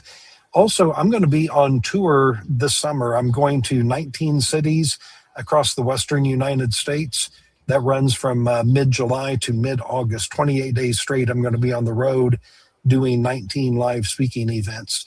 People can go to brushfirestour.com and see my schedule where I'm going to be as I travel across the western U.S. But youtube.com will give you access to all of my content. And Doug, thank you again for inviting me on. Always happy to come on and talk to your audience, and really appreciate this opportunity. You're welcome anytime, Jon. You to let us know anytime you want to jump up and update us on things, especially as we know you're closely following all the ast surveillance tech. So anytime you want to jump up and give us a report, a doomsday report, you're welcome to. Yes, please. Just send us a message. We'd love to have you back. Absolutely. Yeah. It's been amazing. Great. Jon, let me ask one last thing too. Like, so how is this all financed? This life you're carrying on here. I mean, I know you're offering services and things, but you obviously put a lot of effort into this. Now you're doing this tour. You're driving around. You go to all these events. What can we do to help keep you going? Because I think you're doing very important work in terms of educating people. I have a Buy Me a Coffee account, and I have a Patreon. So anyone that's interested in supporting me on this, there you go. If you scroll down just a little bit more, there's links for Patreon and Buy Me a Coffee. You should have a Kuno as well. You got it, or just simply add a Monero donation address. I'm going to make a note to do that right now. Yeah, just add your receive address. That'd be the easiest. And I'm sure you'll get a Pico too. I'm sure. Yeah, I'm certain of that. You could just add a Monero address to your Business Reform website, and I'm certain people would send you some Monero that way. I will certainly do that. Thank you for that suggestion. Because this is really what I'm doing. All of my speaking events are free. I tell people this is about sharing ideas, not generating profit, but especially with me getting ready to leave the university next May, I do have to replace income that I have from being a professor. So I do appreciate you asking about that and giving me a chance to plug the Buy Me a Coffee and especially the Patreon account. Yeah, of course, man. Of course. All right, man. Thank you again, and we will be in touch, I am sure. Oh, are you on X? Are you on X as well? Do you have an X? I am on X. Yes. I can't remember if it's under business reform or if it's under my name, but I am on X. You can look for business reform. Okay. Try to message me there or something if you can, just so I know. Okay, I sure will. Yeah. All right, John, we will be in touch. Have a good one, man. Okay. Thank you, Doug. Fantastic. All right. I guess we could go ahead and run the news, run through the news, do viewers on stage. If we got anybody that wants to jump up. I haven't seen any XMR chats today, guys. Send the chat. Let's see if it's working. Maybe it's not popping up.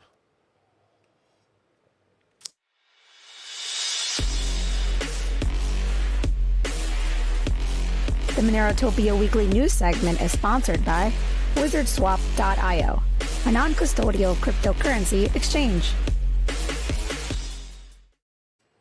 All righty. Go ahead and run through the news. So that was cool, right, Shortwave? That was Dr. John's doing a lot of good work. Absolutely. Knows his stuff. Great guest. Yeah. So let me see. Let me run through. I'll actually, a lot of things we kind of already touched on while talking to Dr. John, some of the stories of this week. This is posted. This is fun. Let me see. Wait, do I have it showing up right now? Okay. Somebody made this. I just saw this post. It's just bullish to see people talking positively about Monero. Let's see what he has to say. The best performing asset. The best performing asset nobody was allowed to buy. So name one other asset in crypto that has hit high while being banned from almost every. The best performing asset nobody was allowed to buy. So name one other asset in crypto that has hit an all-time high while being banned from almost every major exchange. The best performing asset nobody was allowed to buy. So name one other asset in crypto that has hit an all-time high while being banned from almost every major. It did it with no. I can assure you there are not many, but Monero just cost $322 with a $6 billion market cap. It's number 15 on CoinMarketCap, and it did it with no Binance listing, no VC backing, no influencer campaigns, no market makers coordinating pumps, and an entire industry actively working to make it harder to buy. Every other asset in crypto needs a whole machine to get it going, but Monero had the absolute opposite. I don't know why I can't hear the sound on my end. Next story we mentioned this in the chat with John. So Peter Thiel has this secret society that was revealed called Dialogue. I don't think anybody's surprised by this, that these influential people meet up in secret. So it was interesting to see the names on the list: Jared Kushner, Elon Musk, Ted Cruz, Cory Booker, bunch of names. The influential, powerful people in government and in tech meeting up secretly with Peter Thiel, to continue to build this surveillance network that we've been talking about, right? Peter Thiel is literally the godfather of surveillance tech, and here he is, like, meeting up with all these people, trying to figure out how they could control the world. I'm trying to pull this up right now. So the names are really small. There was one or two I wanted to. There's let's see. I don't know. It's too small. Eric Schmidt. All the type of names you would expect. All right, so next story. What is this? Sam Bent. Actually, so this is in relation to what we were just talking about too, but it's a good video. I won't be able to hear it. So Shortwave, you're saying that the sound is playing on your end though when I play these videos? Yes, the sound is playing on our end. For whatever reason, for whatever reason, something you did. If you were to sit at that red, if you were to sit at that red light again at the corner where that pole is mounted and has been, the phone in your pocket is constantly probing every Wi-Fi network that's actually in range a few times every second, and like that's just how the technology works. Your smartwatch is also gossiping with that phone over Bluetooth low energy, and so are the earbuds in your ears. So every couple of minutes, other things also transpire while you're in your car, like the tire pressure sensors in your wheels, sending out a radio chirp to your car's computer. And the contactless card in your wallet, the transit pass, the work badge that you have, perhaps the anti-theft tags that you forgot to cut off the jacket that you have, the key finder that's hanging on your kid's backpack as you bring them to school. Like, every one of those things is broadcasting an identifier in the clear, and that pole on the corner is now listening, logging, and recording all of it, or will be soon. Signal Trace mixes these signals into one single electronic fingerprint and then ties that fingerprint to your car and stores it permanently in a database. And it makes it so that any point in time, anyone else who has access to said database can query that super unique fingerprint forever. And they no longer actually just need your license plate to do it. They just need your fingerprint to pass again, to get a ding off of you, right? Like, you could wear a mask and be completely covered up from head to toe, and it wouldn't matter if you had your phone or at least some of those identifying things that you would have.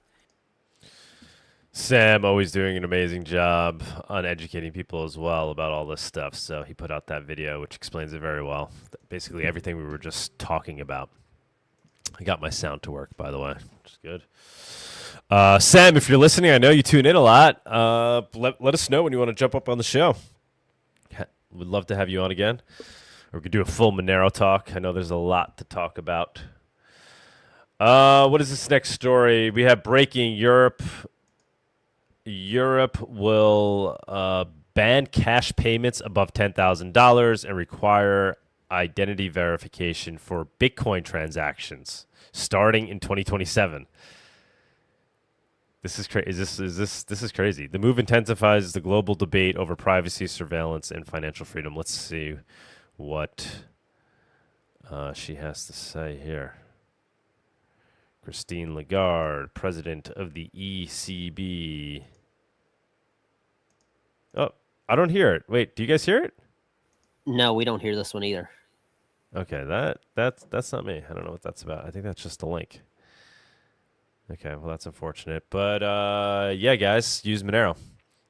If you're in Europe, soon you will not have a choice. You're going to have to use Monero. Did you hear that Illinois is taxing Bitcoin now? Yes, I think we had that as a story. That is crazy. Right? They're looking to pass legislation. Did it pass? I'm pretty certain it did. And basically, it's a tax on the usage of Bitcoin, right? Yep. Well, which is insane. It's like any transparent asset. Yeah, insane. So this is in addition to the capital gains tax that you would obviously already have to pay in theory. This is an additional tax just on transacting with Bitcoin and on every transaction. Crazy. And I mean, that's use Monero, guys. Use Monero. This is going to be what the catalyst for Monero. These type of things that are happening, as people realize the ultimate utility in crypto is censorship-resistant, untraceable digital cash. This next story. Well, this is what we just talked about. Leonardo. That was another story I had on my list, so we already covered that. Let's see what else we got here. Oh, this was Michael Saylor. I guess Strategy was crashing this week, so this was an entertaining video. Well, Michael Saylor's Ponzi is completely collapsing right now.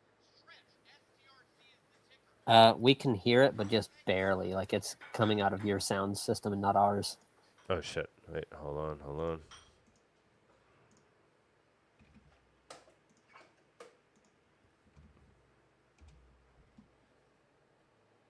Here we go.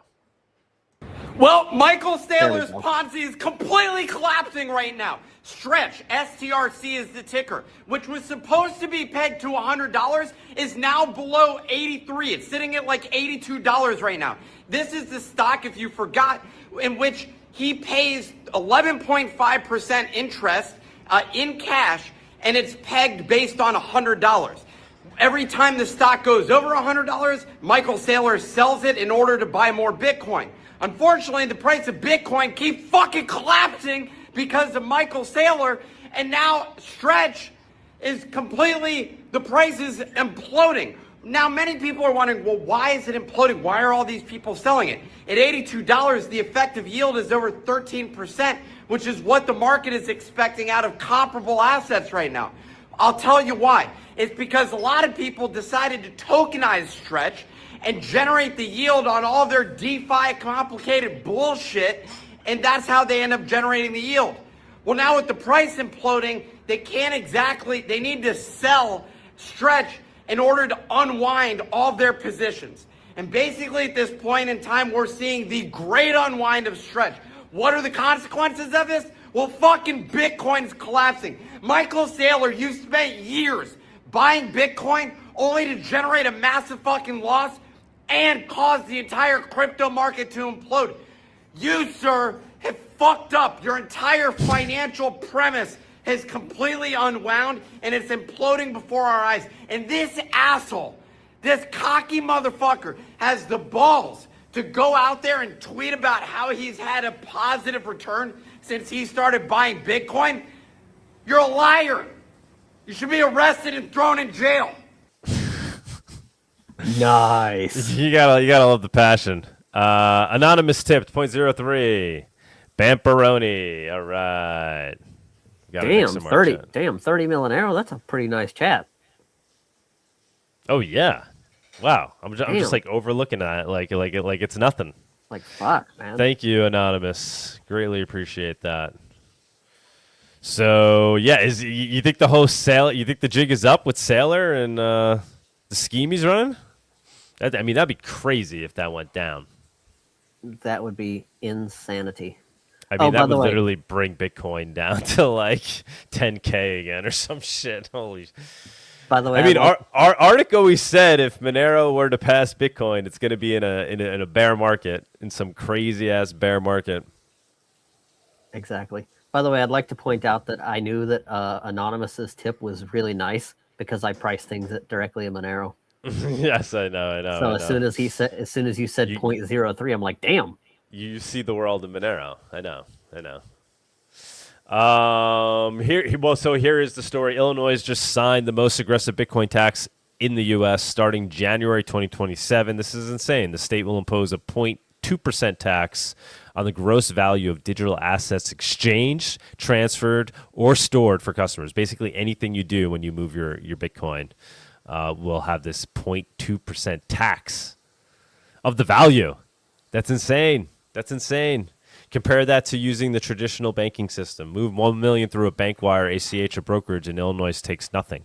Move that same $1 million as a digital asset, and the state takes $2,000. Should have used Monero. There's no comparable tax on stocks, bonds, derivatives, banks, deposits. Yeah, so if the gov is going to go ahead and do this all over the place, there's going to be basically no way to avoid it unless you're using Monero, of course.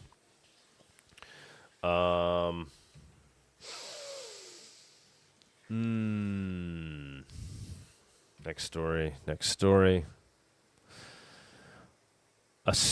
Lola telling us the court just approved the U.S. government's schedule for Roman Storm's retrial on money laundering and sanctions evasions conspiracies. Anyone who celebrated the war on crypto as over because some asshole in a suit told them so is welcome to apologize in replies. So government is continuing to go after Roman Storm. And I guess there's going to be a retrial on some of the accounts. And I've just got to say, I love Lola. She's like that bit about assholes who thought that it was over because of suits could apologize in the comments. Damn. Lola's awesome. Extremely based. She actually spoke at a Monerotopia remotely once. I don't know if you remember that. It was like two Monerotopias ago. Oh, I remember. I watched the talk. It was good. Yeah, super cool. She should totally come back. Yeah, it's hard to get in touch with her. I don't know. I think she just like tries to stay super anon, right? Doesn't really like associating with others. But would love to have Lola on anytime, of course. A Monerotopia or a Monero Talk. Anytime would be great. Yeah, there's really nothing else to say about that. So the war on crypto continues, guys, even with Trump perhaps telling us otherwise. Next story here. One of the alleged White House UFC perps was using @Signal app to plot the attack, but then the cops just seized his phone and read all the messages. So yeah, when I first heard, I heard it like on Bloomberg reported when they first reported that they basically arrested these people. And they caught them in the act of preparing to attack the event at the White House. And the story was like, and they basically the feds intercepted Signal communication. So when I first heard that, I was like, what? But yeah, apparently they just got access to their phone and was reading their Signal that way. So it wasn't like they were reading the encrypted communications. 2 words, disappearing messages. There you go. Disappearing messages. My concern here is in these instances, when we see these things that happen, right? Does it then turn into, Signal bad? Look, they were using this tool. That's how they were able to get as far as they did because they used this tool to communicate with encryption, and we weren't able to see their chats, which obviously we all think that's a good thing. Not that it's good that criminals use it, but that normal people have access to this technology. And I just hope this doesn't become, a reason to now attack these communication tools. Oh, I bet it will. Yeah. So there you go. I bet you Monero to donuts that it does. I know. And, there's going to be that Monero moment for sure. And they were using Monero, whoever it is, not this time, whatever time, that's going to be pinned on Monero at some point. Without a shadow of a doubt. When we all know cash is used way more than any other means of transacting value. We need a different phrase because they have dollars to donuts. We need Monero to something, Monero to mangoes or something. I don't know. I like Monero to mangoes. Next story from Haveno Development. So this is, we talked about this earlier. This was just during the week when it was reported that there was an ongoing attack and basically told everybody to know, stop using RitoSwap. It's not back up yet, right? Has a date been announced? Not that I'm aware of. Not at least the last time I had heard, and the last time I checked was late last night. So okay. So hopefully they figure that out. I'm sure they will. It's just going to take some time. And last story of the day from Crypto T, which would love to get Crypto T on the show, by the way. She's another one that kind of like pretends we don't exist. I don't know why. She's always talking about Monero. But she doesn't want to come out and say hello. Privacy coins are now banned on exchanges in the Philippines. Crazy. Philippines issues strict crypto listing rules. The Philippines Central Bank has tightened crypto oversight with new rules governing how exchanges assess and monitor digital assets. So yeah, I don't know. I don't have access to the whole. I don't know where the rest of the story is, but supposedly privacy coins are now banned in the Philippines. So maybe that was part of some of the negative price action we were seeing in Monero and Zcash. Obviously, there was a pullback with all crypto, but Zcash and Monero pulled back perhaps more than they normally do. Usually they pull back less than the broader market. So maybe it had to do with that. Hey, the more that Monero gets delisted, the less that they can push the price down from delistings. Yeah, ultimately, it always ends up being a positive for Monero, I guess, right? The market absorbs it, and it's like, oh, look, we're still here. And then everybody gets excited about the fact that, well, look, we don't need exchanges, or we don't need to be necessarily legal in places. I don't know. I wouldn't want to see that come to the States, and I don't think it will. I don't think that will happen. But yeah, unfortunate to see it happening in other places in the world where they are cracking down on Monero. So the saga continues, guys. That is all the news for the week. So we had our special guest. We did the news. We had price report. We did it all, guys. We could do a viewers on stage. No Alaska today, so I don't know. Do we have anybody that wants to jump up? Alaska is doing some construction work, I believe. But we could go ahead and run viewers on stage, see if anybody wants to jump up. The Monerotopia Viewers on Stage segment is sponsored by XMR.win, the first Monero-based prediction market. Privately and anonymously predict the future with Monero. No email required for sign-up and no KYC ever. Deposit any crypto to place wagers, but always get paid out in XMR. Please gamble responsibly in accordance with the laws of your jurisdiction. Speaking of XMR.win, they added a bunch of new markets. They've got markets for like the Republican and Democratic nominees for 2028. And yes, I heard that. Oh, and by the way, if you want to lose some money, you can go put your money on Kim Kardashian for Republican 2028 nominee. If you want to lose some money. All right, here we go. I am not an owner in any way of this project of this project, by the way. So XMR.win, they are making progress. They are one of our sponsors. Though they sponsor this segment, and I'm doing consulting for them, essentially helping to try to gear them in the right direction. And they're making a lot of progress week by week. So they've added some new markets. Let's see. Yeah, they added Republican presidential nominee, 2028, Democratic nominee. Awesome. I know they're going to be will Monero reach 1,000 by December 31st? Will Monero reach 1,000 before Zcash? I think that's I would like to see that. That one's already on there. Get some volume. Yeah, no, here it is. Maybe get some bets going there. I know they're going to add the full chain membership proof one.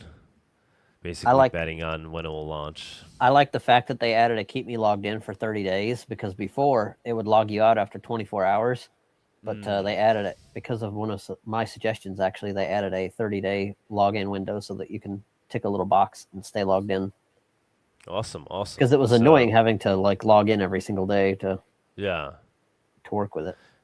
Yeah, guys, go play with your Monero over there, right? I'm not encouraging you to gamble per se. If you think you have an advantage, then do so. If not, then don't do it. Exactly. That's why I like these things better than the pure gambling like dice and whatever it may be. Me too. Actually, that's exactly my thing with it. Yeah, it does. There, you can have an advantage, right? You can go do research on these topics, and if you think you know better than anybody else where something might be headed, I mean, yeah, go for it. And it's super cool that you could do it with Monero anonymously, and then take your winnings off the exchange in Monero anonymously as well. So, nice use case there. Beautiful to see that they're continuing to improve, and we'll have them up on stage whenever they want to jump up to share improvements. So super cool to see. Do we have anybody that wants to jump up? If not, we could just end the show early. Yeah, I don't mind. I got things to do. I got a lot of things to do. Preparing for the next baby. I got a lot on my plate right now, guys. But I love that we keep Monerotopia going every week, and that's because of people like Shortwave. We got Justice helping us out. We got people like Alaska that jump up every week. Greatly appreciate that. Obviously, Bawdy, Tony, the special guests that join us. Everybody that participates in this show on a weekly basis. Oh, we do have Remsey. I don't know if Remsey, you wanna. Yeah, Justice has been super helpful. Can you hear me? We can. Yeah, you're slightly broken up for me. Oh yeah, I'm on my phone instead of my usual setup. So yeah, if the audio quality is too bad, then I can hang it up. But no, it's not bad right now. Actually, you're okay. You're okay. Yeah, I don't know. Yeah, I don't know if it's been talked about on this show. A few weeks ago, there was this confidential USD, like it's a Zama project. Did you guys ever talk about that? Yes, and the entire thing got rug pulled. Yes, we did talk about that. Oh, we did? I don't even know. What is it? All right. Yeah, I was happy to hear about the stretch thing. I mean, like that had been on like Copyzilla, like the investigative channel always uncovering scams. Like he was talking about stretch early on. So yeah, it's interesting to see if that's going to end up being the FTX type thing of this bear market. Yeah, I mean that could be a huge that would be a tremendous calamity if we went down. That'd be more like almost like a Mount Gox moment. Yeah, I mean another one. Yeah. Yeah. Let's see. The MoneroCon's posting all their talks, so if anyone wants to check out that, they can. Sweet. Yeah. I was using a new app today. I never tried it. I think the URL is wxmr.io, but it's like this. It's like a bridge on Solana, and like it's run by an anon apparently. But I just saw someone in the Monero Telegram talking about it, and it's like only 10 basis point fee to like in one direction if you're going from the wrap into real Monero. So like basically, as far as I'm aware, that's the best. I tested it out with a small amount, and I think as far as I'm aware, that's the best, cheapest rate as far as crypto to Monero that you can get. And you go you go into Solana from Monero? Yeah. Yeah. So it's on Solana and it's traded on all the dexes. So yeah, you can use like Jupiter, which is a big like aggregator for Solana DeFi liquidity. So yeah, you basically you can go from anything and trade into it. It has somewhat limited amount. It's like 300 XMR or like 100K in total like liquidity. So if it was like a huge amount, you'd be moving the market a lot or whatever. You wouldn't be. But yeah, if you're doing a smaller amount like crypto into Monero, it's a new tool. It's run by Anon, so he's probably not promoting himself. So figured I'd give it a shout out after successfully using the tool. It's a solid tool. So you're saying that like I could take like USDC on Solana and then get WXMR off of like Jupiter and then switch that onto the Monero main chain? Yeah, that's exactly right. Oh, nice. That's cool. Just keep your volumes down since we don't know who this person is. So keep it small. Yeah. But it seems like a pretty solid site. Like he posts like audits every day. It's definitely shady, but I mean, this guy needs to protect himself. So. Oh, absolutely.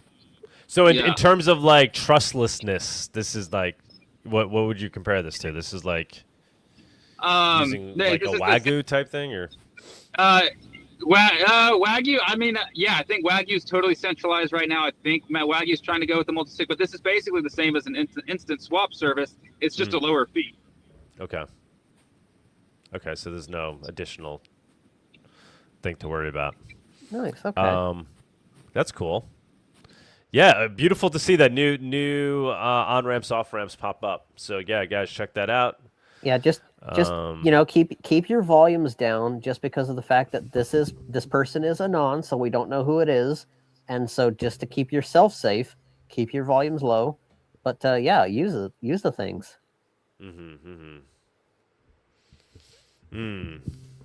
And we'll see, hoping to see Thorchain relaunch and get added, have Monero added. Obviously, Sarai Dex, hoping to see that happen. I haven't heard anything on Sarai recently.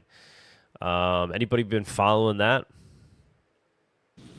I think Luke's probably busy with FCMP, but I'm not sure. Yeah. Because obviously, we need it, right? We need it more than ever right now. And Wagyu, I think Wagyu is continuing to grow, right? Have you guys been following that at all? I've been following the Hyperliquid ecosystem. They just added like ETFs for the ticker Hyperliquid. It's an interesting thing to follow because right now Hyperliquid is like the biggest thing in crypto as far as perpetuals. But then the U.S. government has like banned people from using Hyperliquid. So they're trying to offer these products, and specifically crypto exchanges that are trying to do this. So like Kraken is trying to get perpetuals to institutions, and it's not actually going through Hyperliquid. But at the same time, somehow Hyperliquid's their token is allowed to have an ETF. So it doesn't make any sense. But yeah, the Hyperliquid ecosystem generally seems to be growing as far as a new DeFi market. But yeah, I mean, there's definitely some centralization risk. Like it's kind of like Solana. It's like more centralized, but it's also super fast. Yeah, compared to something like Ethereum. But yeah, that I haven't been following Wagyu specifically. I mean, I think they kind of revealed their hand when they paused during the Kelp hack. I think they paused their bridge. So yeah, I mean, it's definitely centralized, and I mean, they're looking out for themselves. I think they just don't want to go to prison. So, fair enough, I suppose. Yeah. Okay. Somebody's commenting here. Hey, do you guys need dev help on XMR Bazaar, even if it's just internships? Yeah, we'd love to. It's just, the main dev, Anarchio, he's pretty particular. But we could actually use somebody to help kind of assist him, maybe do like testing on the site as things are added. And then, maybe that can turn into helping out with some dev help. So greatly appreciate you asking.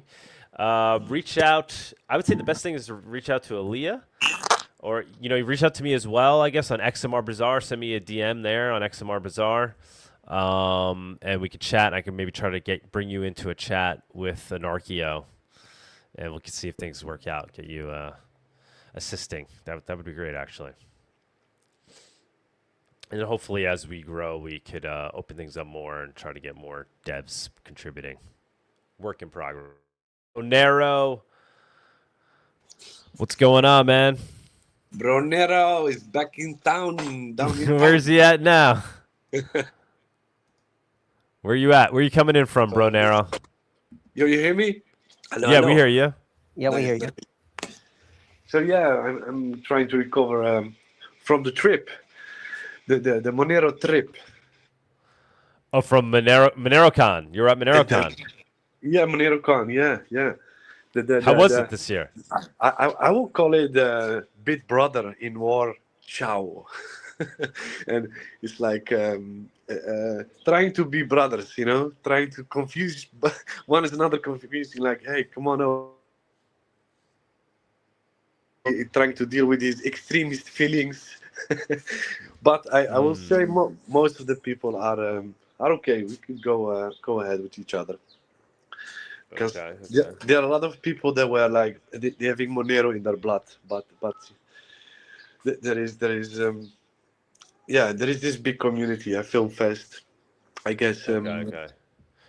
But you're saying overall, there were like non-Monero people there too. Is that what you're saying?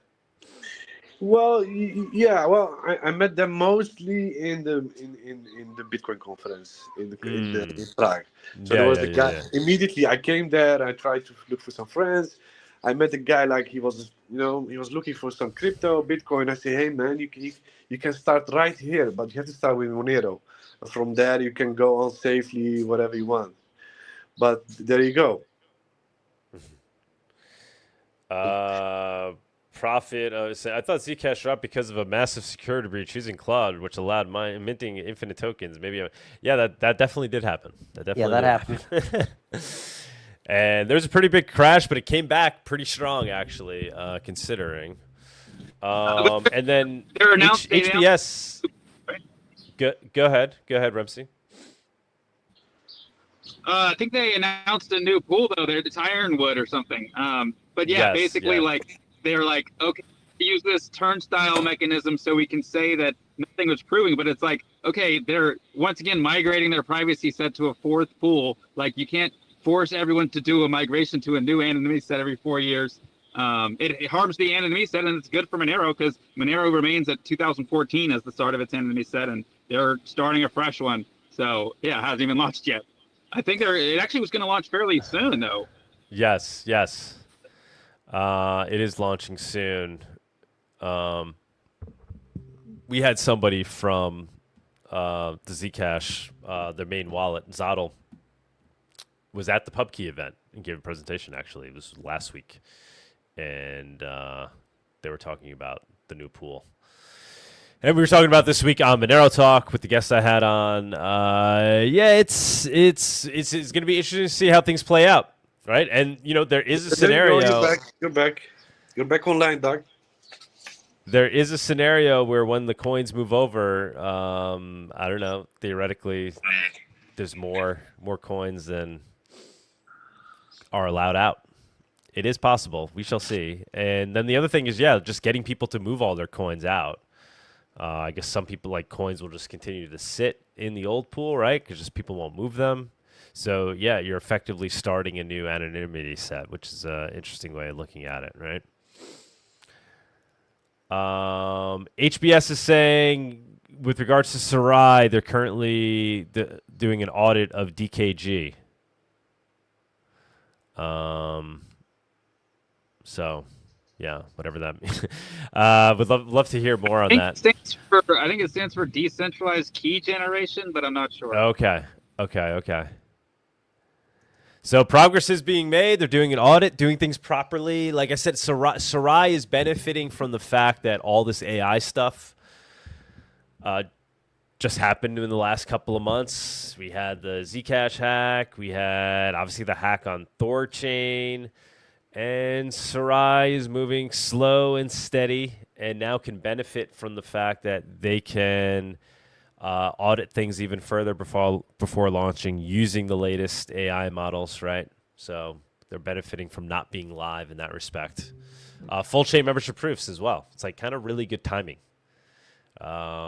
Just as we're about to launch these things, we can use the latest AI methods for securing them and auditing them and then going live. Because at some point, I mean, all these attacks are going to lead to just, they're leading to more secure systems overall.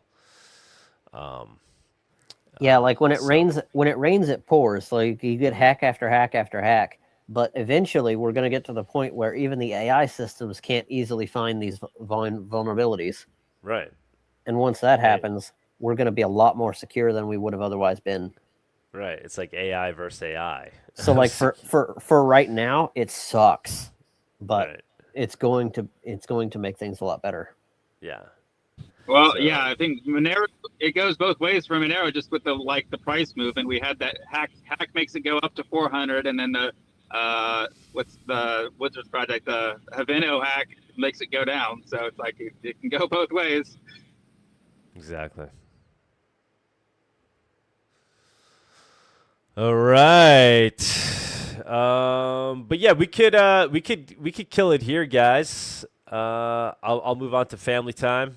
Anything anybody else wants to get out there before we end it? Just make sure to update your P2 pool to version 6.14 if you have not already. Awesome. Great show today. Fantastic special guest. 4.16, excuse me. We had Bawdyan as well. He's having a great time over there in Europe. And we'll be here. We do these shows every Saturday, 11 a.m. Eastern. We'll see you guys next week. Let's roll the credits. Thank you for joining us on this week's Monerotopia episode. We stream live shows every Saturday at 11 a.m. Eastern. You can find and subscribe to our show on YouTube, Odyssey, Rumble, Twitch, iTunes, Spotify, or wherever you listen to podcasts.